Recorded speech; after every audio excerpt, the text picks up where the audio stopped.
ओम नमः शिवाय। सोमवार का दिन भगवान शिव शंकर को समर्पित होता है। आइए अब सुनते हैं 16 सोमवार की व्रत कथा। एक समय श्री महादेव जी पार्वती के साथ भ्रमण करते हुए मृत्युलोक में अमरावती नगर में आए।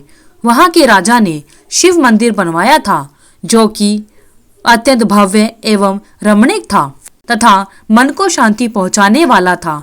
भ्रमण करते समय शिव पार्वती जी भी वहां ठहर गए। पार्वती जी ने कहा, हे नाथ, आओ आज इसी स्थान पर चौसर पांचे खेले। खेल प्रारंभ हुआ। शिवजी कहने लगे, मैं जीतूंगा। इस प्रकार उनकी आपस में वार्तालाप होने लगी। उस समय पुजारी जी पूजा करने आए। पार्वती जी ने पूछा, पुजारी जी बताइए, जीत किसकी होगी? पुजारी जी बोले, इस खेल में महादेव जी के समान कोई दूसरा पारंगत नहीं हो सकता, इसलिए महादेव जी यह बाजी जरूर जीतेंगे। परंतु उल्टा हुआ, जीत पार्वती जी की हुई। अतः पार्वती जी ने पुजारी को कोढ़ी होने का श्राप दे दिया कि तूने मिथ्या भाषण किया है। अब तो पुजारी कोढ़ी हो गया। शिव पार्वती जी दोनों वापस चले गए। कुछ समय के बाद अप्सराएं पूजा करने आई। अप्सराओं ने पुजारी के उसके कोढ़ी होने का कारण पूछा। पुजारी ने सब बातें बता दी। अप्सराएं कहने लगी, पुजारी जी, आप 16 सोमवार का व्रत करें तो शिव जी प्रसन्न होकर आपका संकट दूर करेंगे। पुजारी जी ने अप्सराओं से व्रत की विधि पूछी। अप्सराओं ने व्रत करने और व्रत के उद्यापन करने की संपूर्ण विधि बता दी। पुजारी ने विधि पूर्वक श्रद्धा भाव से व्रत प्रारंभ किया और अंत में व्रत का उद्यापन भी किया। व्रत के प्रभाव से पुजारी जी रोग मुक्त हो गए। कुछ दिनों के बाद शंकर पार्वती जी पुनः उस मंदिर में आए तो पुजारी जी को रोग मुक्त पाकर पार्वती जी ने पूछा, मेरे दिए हुए श्राप से मुक्ति पाने का तुमने कौन सा उपाय किया? पुजारी जी ने कहा, हे माता, अप्सराओं द्वारा बताए 16 सोमवार के व्रत करने से मेरा यह कष्ट दूर हुआ है। पार्वती जी ने भी 16 सोमवार का व्रत किया, जिससे उनसे रूठे हुए कार्तिकेय जी भी अपनी माता से प्रसन्न होकर आज्ञाकारी हुए। कार्तिकेय जी ने पूछा, हे माता, क्या कारण है कि मेरा मन सदा आपके चरणों में लगा रहता है? पार्वती जी ने कार्तिकेय को 16 सोमवार के व्रत का महात्म्य तथा विधि बताई। तब कार्तिकेय जी ने भी इस व्रत को किया तो उनका बिछड़ा हुआ मित्र मिल गया। अब मित्र ने इस व्रत को अपने विवाह होने की इच्छा से किया। फलतः वह विदेश गया।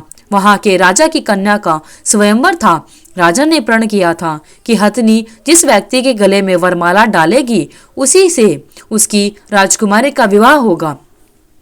यह ब्राह्मण मित्र भी स्वयंवर देखने की इच्छा से वहां एक ओर जाकर बैठ गया। हथनी ने इसी ब्राह्मण मित्र को माला पहनाई तो राजा ने बड़ी धूमधाम से अपनी राजकुमारी का विवाह उसके साथ कर दिया।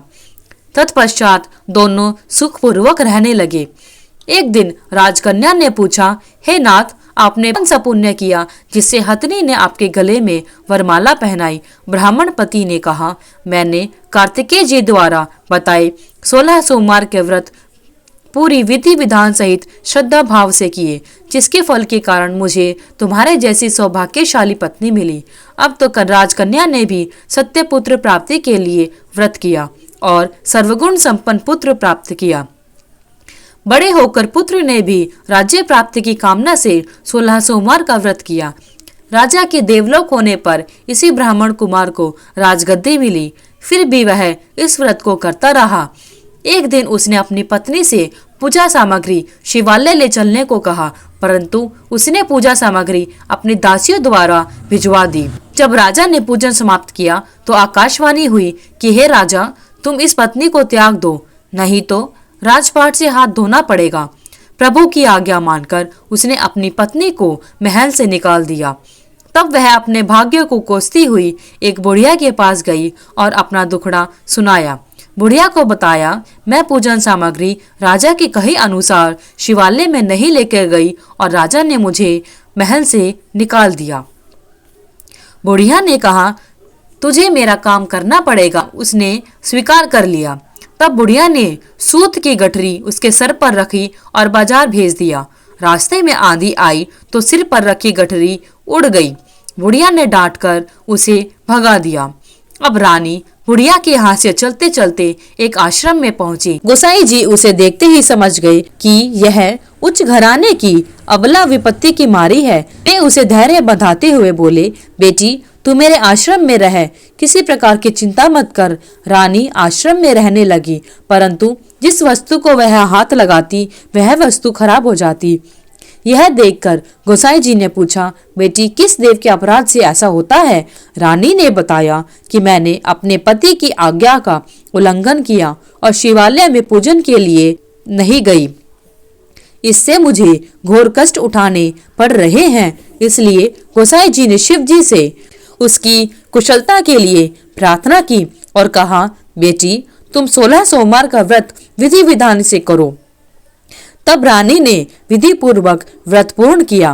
व्रत के प्रभाव से राजा को रानी की याद आई और दूतों को उसकी खोज में भेज दिया। आश्रम में रानी को देख दूतों ने राजा को बताया। तब राजा ने वहां जाकर गोसाई जी से कहा, महाराज यह मेरी पत्नी है, मैंने इसका परित्याग कर दिया था, कृपया इसे मेरे साथ जाने की आज्ञा दे। शिव जी की कृपा से प्रतिवर्ष 16 सोमवार का व्रत करते हुए वे आनंद से रहने लगे और अंत में शिवलोक को प्राप्त हुए। कथा सुनने के पश्चात शिव जी की आरती ओम जय जगदीश गाएं। भगवान शिव ने राजा और रानी सभी पर अपनी कृपा बनाई। उसी प्रकार भोलेनाथ सोमवार के व्रत को करने वाले और व्रत की कथा को सुनने वाले सभी पर अपनी कृपा बनाए रखें। कोई वीडियो अच्छी लगी तो वीडियो को लाइक करें, शेयर करें, चैनल को सब्सक्राइब करना ना भूलें।